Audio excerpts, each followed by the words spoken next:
वंदे मातरम सुजलां सुफलां मलयज शीतलां सस्यश्यामलां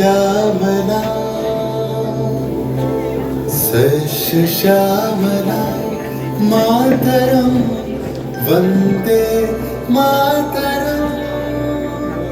1908 সালের 11ই আগস্ট কিংসফোর্ডে বন্দে মাতরম বলার দোষে যে বালককে বেদ করার হুকুম দিলেন ব্রিটিশ সরকার, তারই পক্ষে দাঁড়িয়ে ক্ষুদিরাম বসু ও প্রফুল্ল চাকি সাহেবের ফিটন গাড়ি লক্ষ্য করে বোমা চালালেন মুজাফফরপুরে। সাহেব নিহত হলেন না, তবু নাবালক ক্ষুদিরামকে ফাঁসির হুকুম দেয়া হলো। জননী গুলো তুলে পক্ষে শান্তনু বাস দেব তুলে চোখে কাঁদিছে তবু চরণ তলে 30 কোটি নর নারী।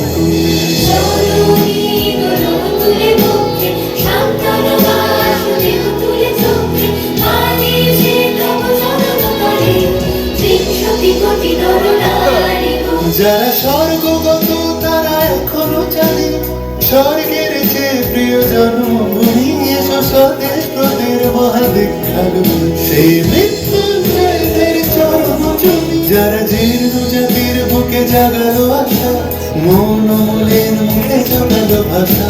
আজি রক্ত কমলে গাথা আজি রক্ত কমলে গাথা মানল খালে বিজয় লক্ষ্মী দেবতাদের কলে মুক্তির মন্দির শোকানো তলে কত প্রাণ হলো বলিদান। লেখা আছে অশ্রু জলে লেখা আছে অশ্রু জলে। 9 সেপ্টেম্বর 1915 ইংরেজদের সঙ্গে সম্মুখ সমরের স্বাধীনতা ছিনিয়ে নিতে অস্ত্র আনার পরিকল্পনা করেন যতীন্দ্রনাথ মুখোপাধ্যায়। বালেশ্বরে সঙ্গীদের নিয়ে জাহাজ থেকে সেই অস্ত্র নামাতে গেলে ইংরেজ বাহিনী তাদের ঘিরে ফেলে। বুড়িবালমের তীরে লড়াই বাঁধে বিরাট ইংরেজ বাহিনী বনাম বাঘা যতীন ও তার 4 সতীর্থদের। এককালে শুধু ভোজালি হাতে যিনি বাঘ মেরেছিলেন, সেই বীর সেদিন লুটিয়ে পড়লেন। আমি হাসি হাসি পড়ব ফাঁসি দেখবে ভারতবাসী। ও মা হাসি হাসি পড়ব ফাঁসি দেখবে ভারতবাসী। একবার বিদায় দে মা ঘুরে আসি। 18 এপ্রিল 1918 মাস্টারদা সূর্য সেন ও তার 65 জন শিষ্য মিলে পরিকল্পনা করে চট্টগ্রামে ব্রিটিশ পুলিশের অস্ত্রাগার লুট করেন এবং তারপরে লুকিয়ে আশ্রয় নেন জালালাবাদ পাহাড়ে। এর 4 দিন পর ব্রিটিশ বাহিনী খুঁজে বার করে মাস্টারদা ও তার সঙ্গীদের। সেদিনের অস্তমিত সূর্য ছিল সূর্য সেনের রক্তে রাঙা।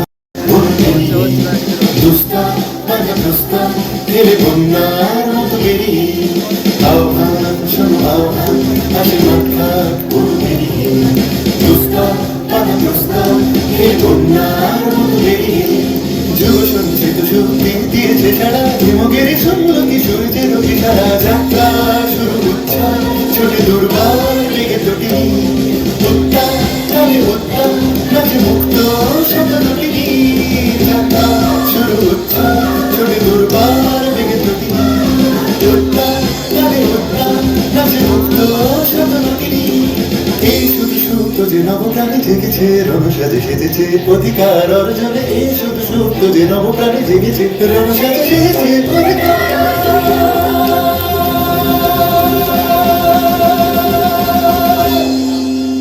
8 ডিসেম্বর 1930 বিনয় বসু, বাদল গুপ্ত, দীনেশ গুপ্ত সাহেবী পোশাকে ট্যাক্সি থেকে এসে নামলেন রাইটার্স বিল্ডিং এর সামনে। সোজা উঠে গেলেন দোতলায়। সামনেই সিমসনের ঘর। দ্বাররক্ষীকে ঠেলে ঢুকে গেলেন ভেতরে। বন্দুকের আওয়াজে গর্জে উঠল রাইটার্স।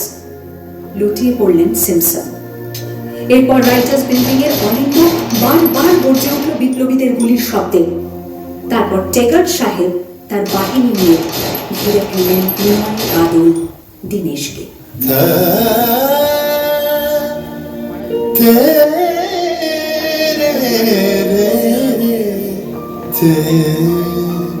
দুর্গম গিরিকান্তার মরুদস্তর পারাবারোহী লুঙ্গিতে হবে রাত্রি নিশীতে যাত্রীরা বসিয়া। 24শে সেপ্টেম্বর 1932 মাস্টারদা সূর্য সেনের মন্ত্রে দীক্ষিত প্রীতিলতা ওয়াদেদার 15 জন সশস্ত্র বিপ্লবীকে নিয়ে পাহাড়তলি ইউরোপিয়ান ক্লাব আক্রমণ করে আগুন ধরিয়ে দিল। ভারতীয় ইতিহাসের স্বাভিমানী মহারানীদের মতো নিজের আত্মমর্যাদা অক্ষুণ্ণ রাখতে সেদিন প্রীতিলতা ওয়াদেদার পটাশিয়াম সায়ানাইড খেয়েছিলেন ব্রিটিশ পুলিশদের সামনে।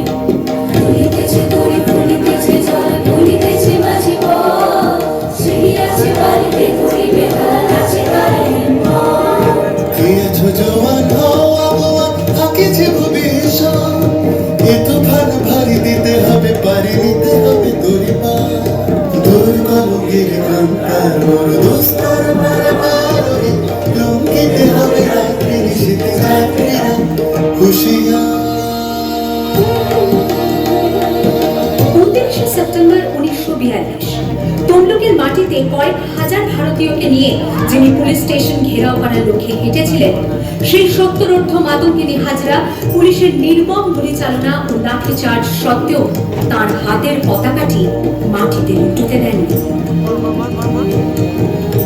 আর ঠিক তার পরের বছর 1943-এর 30শে ডিসেম্বর জাপান সরকারের অধীনে থাকা আন্দামান দ্বীপ সেদিন হস্তান্তর করা হলো ইন্ডিয়ান ন্যাশনাল আর্মিকে। পোর্টব্লেয়ারের মাঠে তিরঙ্গা পতাকা তুললেন সুভাষচন্দ্র। এটাই স্বাধীন ভারতের মাটিতে প্রথম তেরঙ্গা ঝান্ডা। আইএনএর commander in chief Subhash Chandra Bose হলেন ভারত, যাকে স্বীকৃতি দিয়েছিল 18টি দেশ।